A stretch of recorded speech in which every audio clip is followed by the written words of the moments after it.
It's time to talk about a new episode of Power Rangers Dino Fury New Recruits.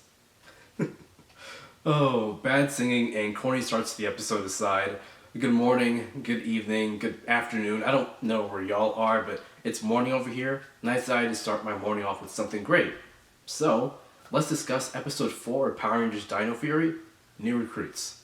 In this episode, we see two new Rangers join the Dino Fury Power Ranger team, the Black Ranger, Javi Garcia, and the Green Ranger, Izzy Garcia.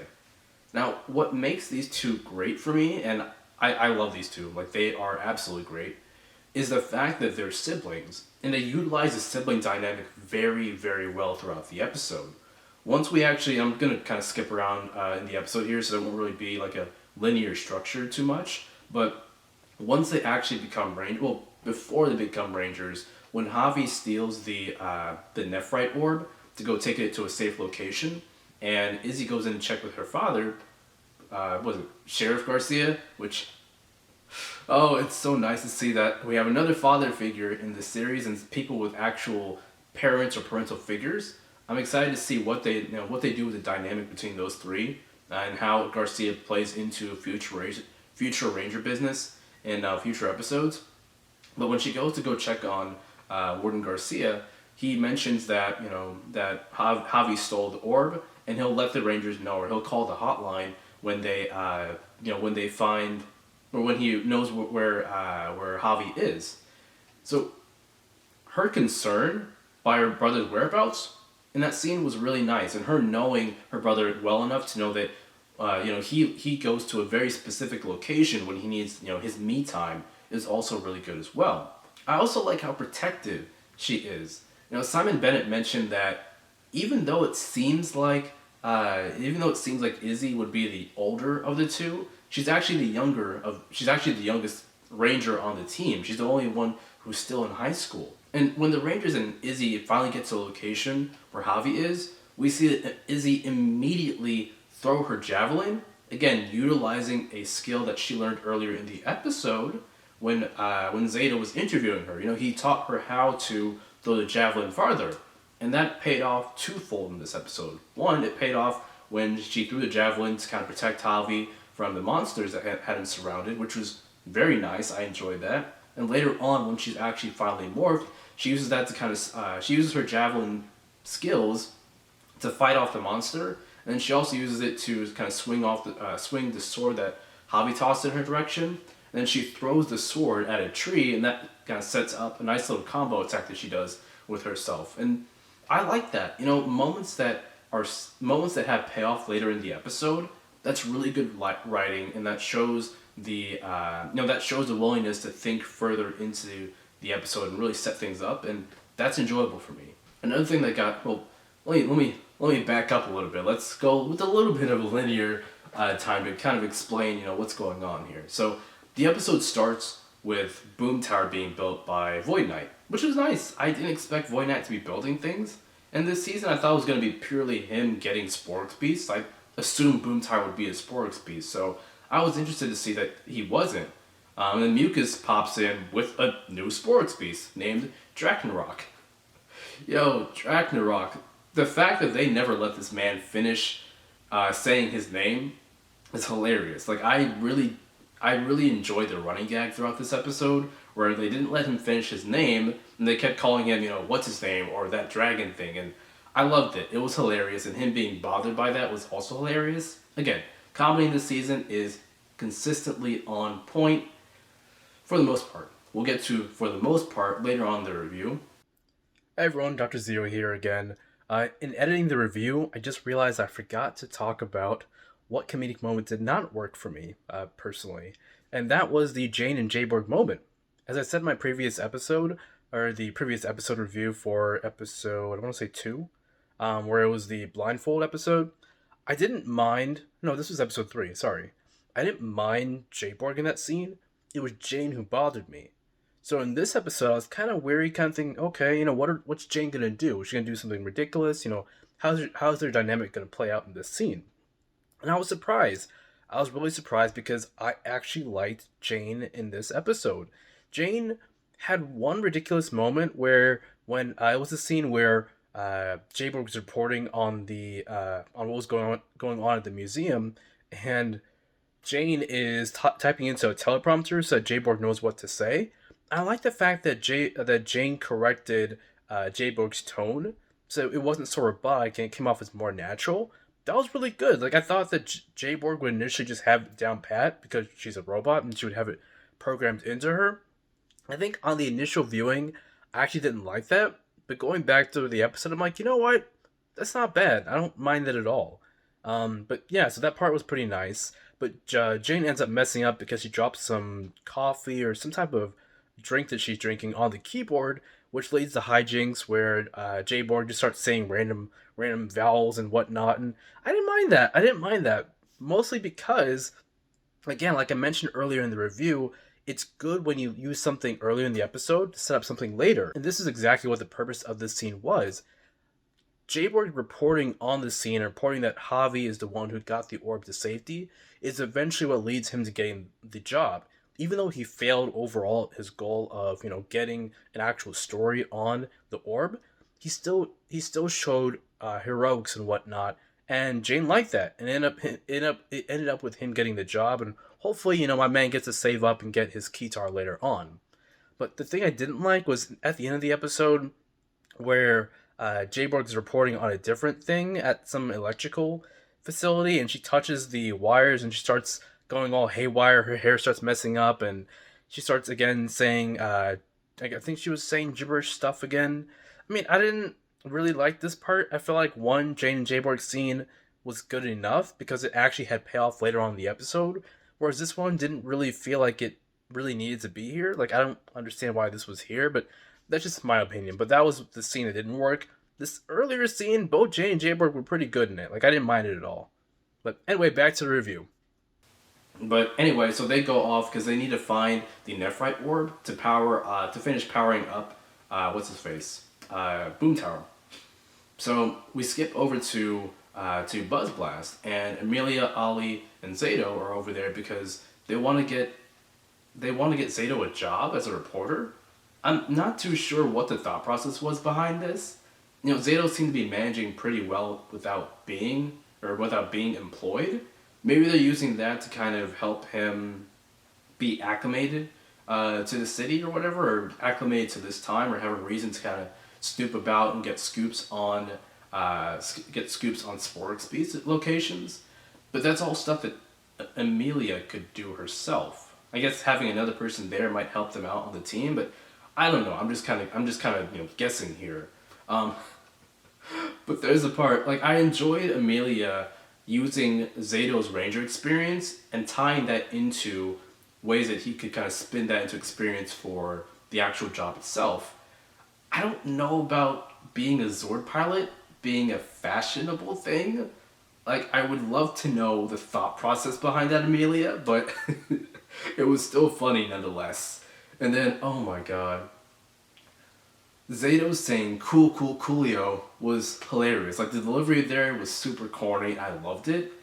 And then the way Amelia reacts to that, her reaction is like that sister who's like, "What is my little brother trying to do? Like this is not cool. This cool, cool, coolio is not gonna be a thing. We're just gonna move past this."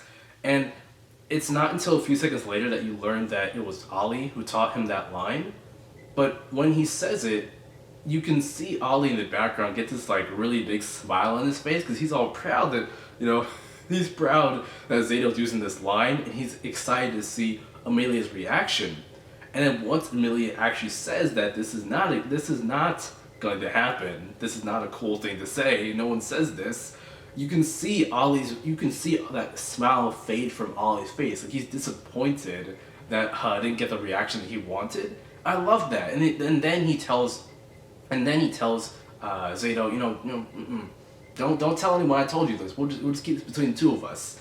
And I enjoyed that. It was something that I didn't notice on the first time viewing, and it paid off. When reviewing the episode again for this review. Yeah, it was good. It was really good. But anyway, Zato has his interview with Jane, and while he's having his interview, Javi is sitting there playing his harmonica and talking to Amelia and Ollie because Javi needs a job too, so he can buy a keytar. I don't know why my man needs a keytar in 2021, but you do you, bruh. Like, if you want to play music with your little keytar, that's fine by me. Um, Yo, Amelia was having none of that though. Her reaction, like, what? Like, her facial expression is like, why would you need a keytar? Who plays the keytar these days? Like, why? Like, I really don't judge this boy. Like, let him do him.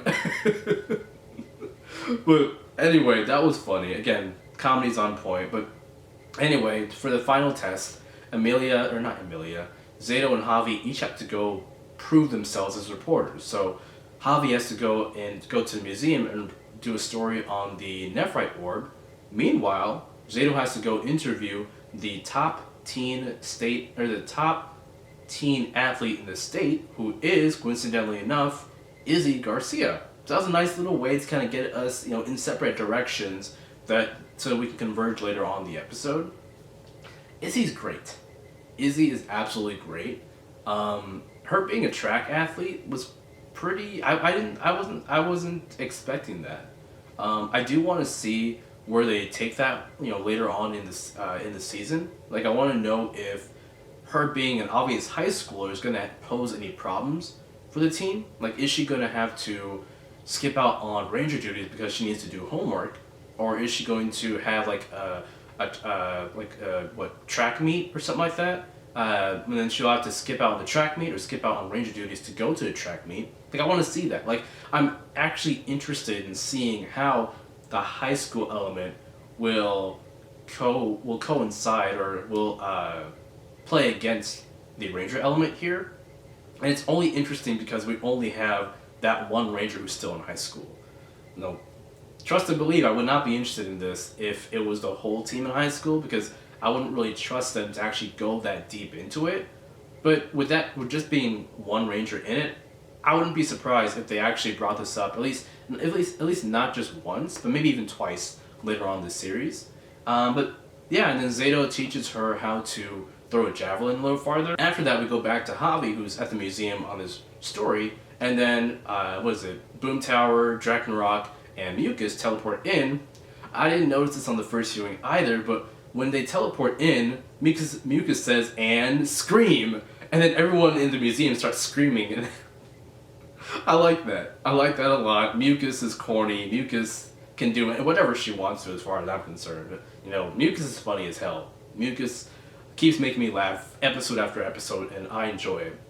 And then Javi calls the Power Ranger hotline to let them know, hey, there is a Sporix beast here at the museum. And I like that. We're continuing to use that hotline. It didn't just appear for one episode. It's here for 2 episodes now, and I dig that. I dig that a lot. I'm excited to see people use it more often in future episodes. But anyway, that leads to a Ranger fight, which was a pretty good fight.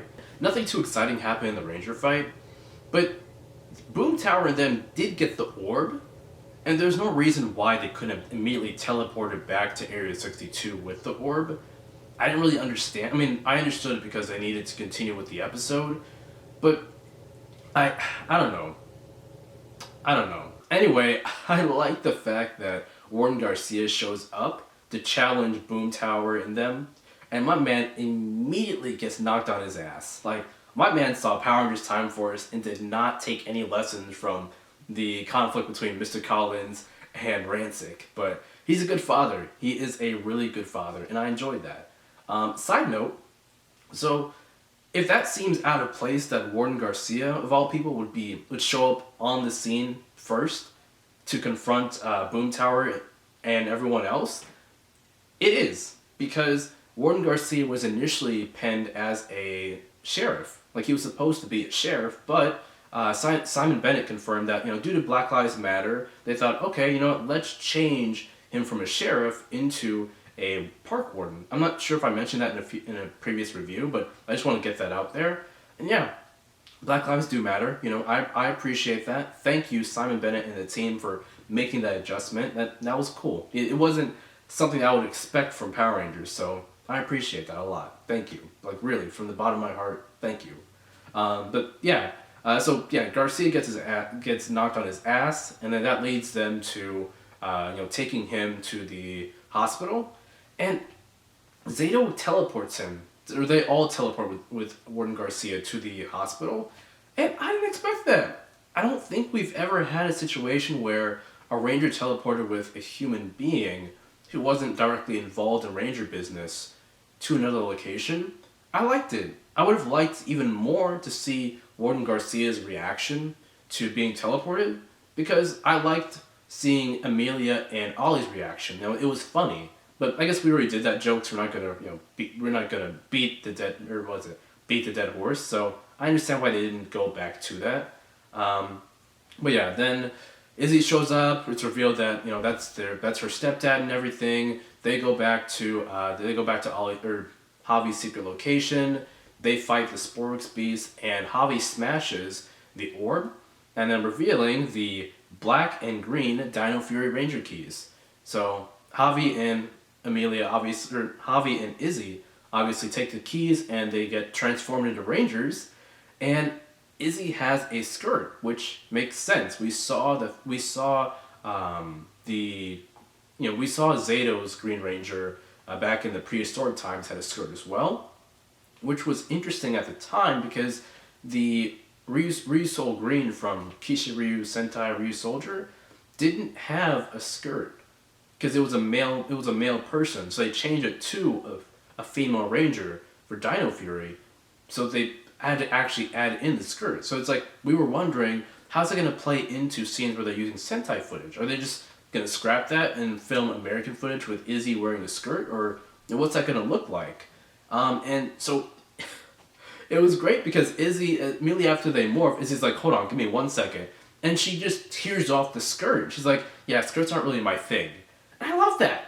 I absolutely love that. Like, they did not need to go through all this. Like, they didn't need to give Prehistoric Green a skirt. They didn't need to tell us why Izzy didn't have a skirt in footage, but they did, and they actually showed Izzy taking off the skirt. Like, I appreciate that kind of setup. I appreciate that forethought to actually have her ripping off the skirt, so it doesn't conflict with what we've already seen in the past.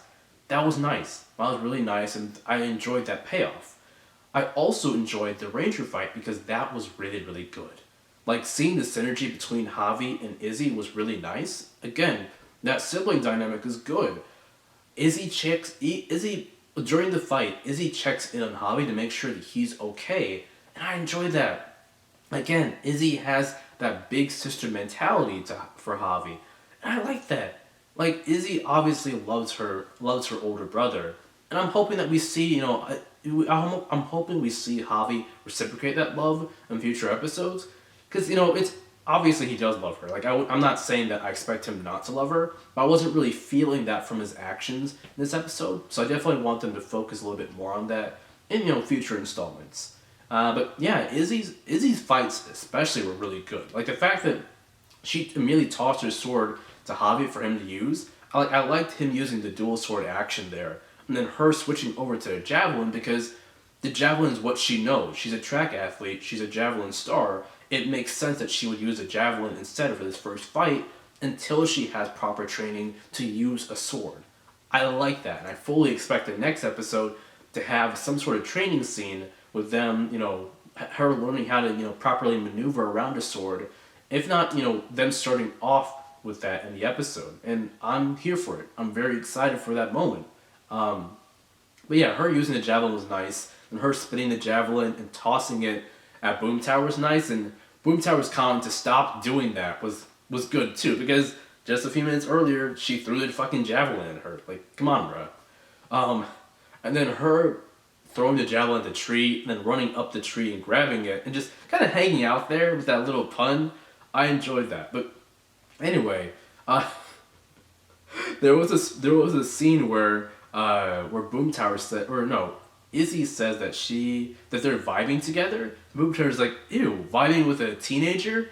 No thanks. And he teleports away. And then Izzy says something she says something and she's like, you love to see it. And I was shocked. And I love that specific line, because you love to see it is something that my own friends say in real life. Like, that's a very modern thing to say. So I wasn't expecting them to have modern slang in this season, but it coincides with their efforts to modernize or make this feel like it takes place either in present day or at least close to present day. And I appreciate that so much. I would be interested to see if they had more modern slang in future episodes. I don't expect it, but I'll be very interested to see that. And yeah, that was really, really good. Anyway, on to the Zord battle. Izzy obviously was excited that she was about to pilot a Zord, and I like that. I like that a lot. Like, I'm digging the Zord excitement from this team. She even asked if she could take a selfie, or no, she can put on music in the Zord, which was nice. Ragnarok even said, "It's time to get Ragnaroked," and I like that. They're playing off each other, and it was funny as hell. This Zord fight in particular was really, really, really good. I know in a previous review I mentioned that I don't like the Dino Fury Megazord because it's too bulky. It doesn't really lend itself well to the maneuverability that Zato's T-Rex Champion Zord does. But this episode particularly proved me wrong, and I enjoyed that. I will 100% admit I was wrong. I really want to see more of this, not necessarily of me being wrong, but of the Dino Fury Megazord being incredibly agile, because that thing was running, and I like the fact that it was running on the side of that mountain or hill, whatever. I want to say it's a mountain. The fact that it was running on the side of the mountain, and then it used its momentum to grab Ragnarok and redirect his fire beam toward the ground out of their way so that he wouldn't be able to damage them. Like, that was like really good foresight in the Zord battle. So props to Ryu Soldier for that. Like, that was really, really good. And then yada yada yada, they win. Zato jumps out of the Zord to grab the Sporix beast before Void Knight can get to it, and my man Void Knight just sitting off on the cliff face just watching all this happen. I'm like, Void Knight, I'm gonna need you to, chop chop next time. Do this faster next time. But anyway, we teleport back to the base. Everyone says, "Ooh, I didn't know you're a ranger. Ooh, you're a ranger. Are we gonna get Zord?" Is it Zato being... Actually, no, we'll get to that in the questions of the week. But anyway, is everyone being excited about the prospect of new Zords was nice. And Zato being like, "You humans sure do like your Zords." Like, oh, Zato, never change. None of you change. I love every single one of you. But yeah, more sibling dynamic, because Javi realizes that, oh snap, we broke the orb. That means that I can't get the job at Buzz Blast, and I can't pay for my guitar. And he's bummed out by this. Like, he's legitimately bummed out by this. And so Izzy uses that as a moment to comfort her. She's like, "Yo, I mean, there are other jobs in town. You're gonna be okay." And I like that. It was something so comforting, and it was wholesome. It was wholesome as hell. And yeah, I wish to see more of that. Like, these siblings are great together. These siblings are great together. We haven't seen a sibling ranger team. I'm sorry. We saw, Nate and Nate and Steel, their brother dynamic, and then before that was Jaden and Lauren. But I mean, Jaden and Lauren, they weren't really on a team together per se. Like, they weren't active at the same time together. We didn't really get to see them play off of each other. The last time we saw this was in Mystic Force with Vita and Madison. I don't really remember them having too heavy of a sibling dynamic mid-battle, but it's been years since I've watched Mystic Force all the way through, so my memory is really foggy on that one. But yeah, that pretty much brings us to the end of the episode. Javi gets a job, Zato doesn't. Okay, that's fine. But yeah, anyway, this was a really good episode. Again, comedy on point, fights on point, Megazord battle, really on point. Love, love, love the sibling dynamic between Javi and Izzy. I can't wait to see more of that. One more thing I do want to see is Javi and the elements introduced here in Javi and Izzy's little character episodes become part of their character arc going forward. Like, I want to see Javi's journey, like him saving up and him eventually getting his guitar and him being able to play that and everything as a nice little payoff to this. And I want to see, how Izzy's high school life conflicts with her ranger duties. Yeah, Izzy is the top teen track athlete in the state, and I want to see how that plays into her being a ranger. Like, I want to see, her go to regionals and then state and then nationals, and then whatever is beyond that. Like, I don't expect it, but it'll be really nice to see in future episodes. It would have payoff to her being an athlete. And as a side note, I don't know who all has watched Kira Major. That's something that we didn't really see from Kira May Green. Like, she was a track athlete too, and that didn't really play too much into her being a ranger. Like, there was like maybe 1 or 2 focus episodes, but not really much beyond that. And I just want to see more of that here in Power Rangers. Like, I want to see how your life conflicts with being a ranger, because that's a legit thing to be concerned about. But yeah, that's really all that I have for the review. Now on to our questions of the day, or questions singular.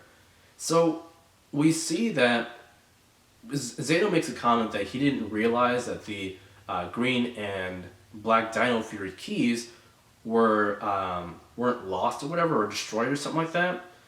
And that makes me wonder, so earlier in the series, he says that the other Dino Fury keys were lost, which I assume to mean that they were lost physically, not necessarily destroyed. But this line makes it seem as though Zato thought that they were destroyed.